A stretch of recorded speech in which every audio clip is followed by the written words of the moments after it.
வணக்கம். மே 18 இனப்படுகொலை நாள். தமிழினத்தை சிங்கள இன பயங்கரவாதம் அழித்துளித்த நாள். கிட்டத்தட்ட சிங்கள இராணுவம் மட்டுமில்ல, கிட்டத்தட்ட உலகில் ஏனைய நாடுகள், குறிப்பிட்ட அளவில் சொல்லப்போனால் 39 நாடுகள் சேர்ந்து தமிழினத்தை தமிழீழத்தில் கொத்து கொத்தாக துள்ள துடிக்க கற்பழித்து பீரங்கி டாங்கிகளை வைத்து ஏற்றி எவ்வளவு கொடூரம் செய்ய முடியுமோ அந்த அளவுக்கு ஓர் இனத்தை மற்றோர் இனம் படுகொலை செய்த நாள். 2009 மே 18 போர் உச்சத்தை அடைந்து எங்களை முற்றுமுழுதுமாக நீங்கள் உலகத்தீரே நீங்கள்தான் எங்களை கொன்று குவித்த நாள்.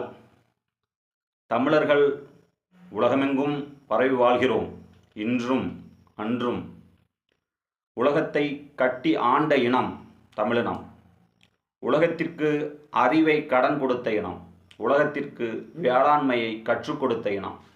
உலகத்திற்கு என்று எல்லா வளங்களையும் எல்லாவற்றையும் கொடுத்த இனத்திற்கு நீங்கள் கொடுத்ததென்னமோ இனப்படுகொலைதான்.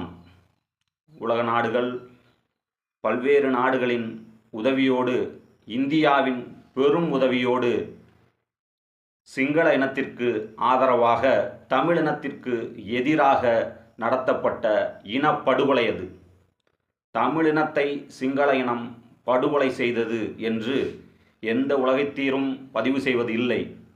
அதை போர்க்குற்றம் என்றோ வேறு வடிவிலோ வேறு வார்த்தைகளை பயன்படுத்தியோ இவர்கள் குறிப்பிடுகிறார்களே ஒழிய அது திட்டமிட்ட இன அழிப்பு, ஒரு இனம் இன்னொரு இனத்தின் மீது வன்முறையை ஏவியது என்று எவரும் பேசுவதில்லை.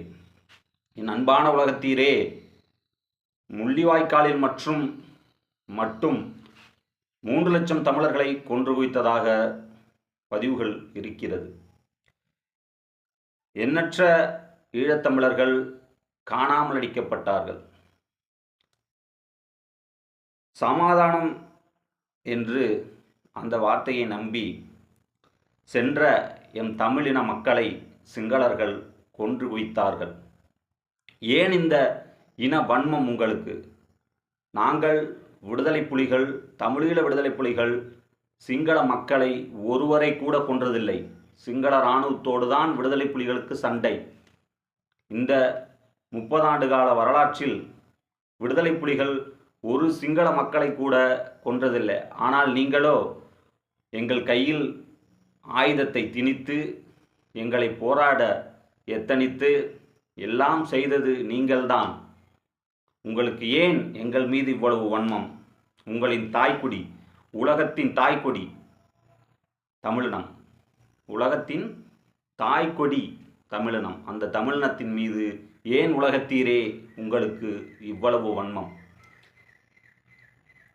ஒட்டுமொத்தமாக எங்களை முடித்துவிட்டீர்கள் என்று எண்ணிவிடாதீர்கள். நாங்கள் ஒருவர் வீழ்த்தப்பட்டால் 1000ஆக எழுவோம். தமிழர்கள் நாங்கள் மீண்டு எழுவோம். எங்கள் தாயக நிலத்திற்காக, எங்களின் தனிநாடு விடுதலைக்காக, தமிழீழ விடுதலைக்காக, தனித்தமிழ்நாடு விடுதலைக்காக தமிழர்கள் நாங்கள் மீண்டு எழுவோம். உலகத்தீரே, உலகில் 1000 போர்களை கண்ட மண்தான் இந்த நிலங்கள் எல்லாமே. ஆனால் எங்களைப் போல் அறம் சார்ந்து போர் செய்த மானமறவர் கூட்டம் உலகில் எவரும் இல்லை. எங்களைப் போல் போர் மடம் வைத்து போரில் சண்டையிட்ட ஓர் இனக்கூட்டம் உலகத்தில் யாரும் இல்லை. அப்படிப்பட்ட எங்களை போர் முறைப்படி வீழ்த்த முடியாமல், உங்கள் வெறும் சிங்கள இராணுவம் மட்டும் எங்களை வீழ்த்த முடியாமல் உலகத்தையே எடுத்து கட்டி கொண்டு வந்து எங்கள் மீது மோதினீர்கள். உங்களின் அறியாமை, உங்களின் பிழைபோக்கான சிந்தனை, உங்களின் மதவாதம், உங்களின் இனவாதம் உங்களையே மீண்டும் வீழ்த்தியது என்பதுதான் வரலாறு. இலங்கையில் பொருளாதார நெருக்கடி வந்தது. ராஜபக்சே ஓட ஓட நாட்டை விட்டு ஓடியது. எல்லாம் நடந்தது உங்களின் பிற்போக்கான சிந்தனையால், உங்களின் பிழைப்படிந்த மதத்தால். நீங்கள் எப்படி இன்று இஸ்லாமியத்தை தீவிரவாதம் என்று குறிப்பிட்டு தொடர்ச்சியாக அரசியல் செய்கிறீர்களோ, அதே போல எங்கள் இனத்தை கொன்றது உங்கள் இன தீவிரவாதம், உங்கள் புத்த மத தீவிரவாதம் ஒழிய வேறென்ன? இந்து மதத்தில் மட்டும் தீவிரவாதம் இல்லையா? காந்தியை கொன்ற கோட்சே யார்? அவர் இந்து மத தீவிரவாதி என்று பதிவிடுங்கள். எல்லா மதத்திலும் தீவிரவாதம் இருக்கிறது தான். ஆனால் எங்களைப் போல புனித கனவுக்காக, புனித நிலத்திற்காக, எங்களைப் போல எங்களின் உரிமையான நிலத்திற்காக, தமிழீழத்திற்காக அறம் சார்ந்து போராடிய தமிழீழ விடுதலை புலிகள் போல உலகில் எந்த ஒரு அமைப்பும் இல்லை. நாங்கள் தனி அரசாங்கம் அங்கு வைத்து நடத்தினோம். எங்கள் தலைவர் எங்களுக்கென்று நாடு கட்டி 30 ஆண்டு காலம் நாங்கள் அங்கே வாழ்ந்தோம். ஆனாலும் எங்களுக்கு அவர் தனி தமிழீழத்தில் வாழ வேண்டும் என்ற விருப்பம் இன்றும் உள்ளது.